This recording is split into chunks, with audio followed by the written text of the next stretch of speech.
Bombay high court की Aurangabad bench ने सरकार द्वारा नियुक्त साई की प्रबंधन समिति ट्रस्ट को रद्द कर दिया है। बेंच ने कहा कि धार्मिक ट्रस्ट के प्रबंध के लिए ट्रस्टियों की नियुक्ति भक्तों के सार्वजनिक हित के लिए होती है, न कि सत्ताधारी सरकार के निजी हित के लिए।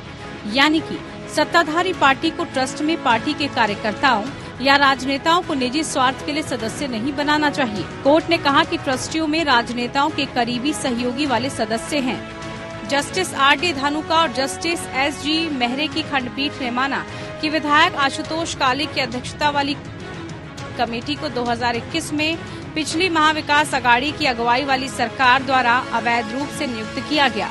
कोर्ट ने कहा कि श्री साईं बाबा संस्थान ट्रस्ट अधिनियम के प्रावधानों का उल्लंघन हुआ है।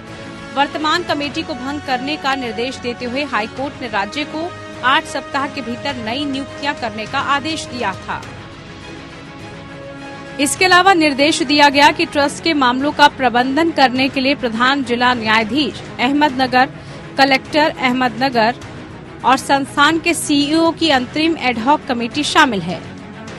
अदालत ने ये भी कहा कि राज्य सरकार स्वतंत्र और मेधावी न्यायियों की सिफारिश सुनिश्चित करने के लिए अधिनियम में संशोधन करेगी। Justice R.D. धानुका और S.G. मेहरे की पीठ ने कहा कि पब्लिक ट्रस्ट में ट्रस्टियों के पद राजनीतिक पृष्ठभूमि वाले या राजनेताओं के करीबी सहयोगी वाले सदस्यों से भरे हुए थे। ये न्यायालय ने जोर दिया कि कानून के सिद्धांतों के खिलाफ था और पहले स्थान पर ट्रस्ट बनाने के इरादे को पूरा करने में विफल रहा।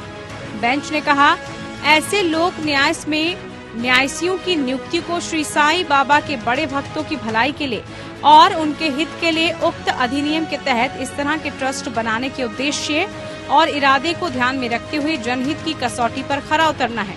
अपने पार्टी कार्यकर्ताओं या राजनेताओं को समायोजित करने के लिए सत्ताधारी सरकार का निजी हित नहीं है। ये टिप्पणियां श्री साईं बाबा संस्थान ट्रस्ट शिरडी की वर्तमान प्रबंधन समिति में सदस्यों की नियुक्तियों को रद्द करने के फैसले का हिस्सा था।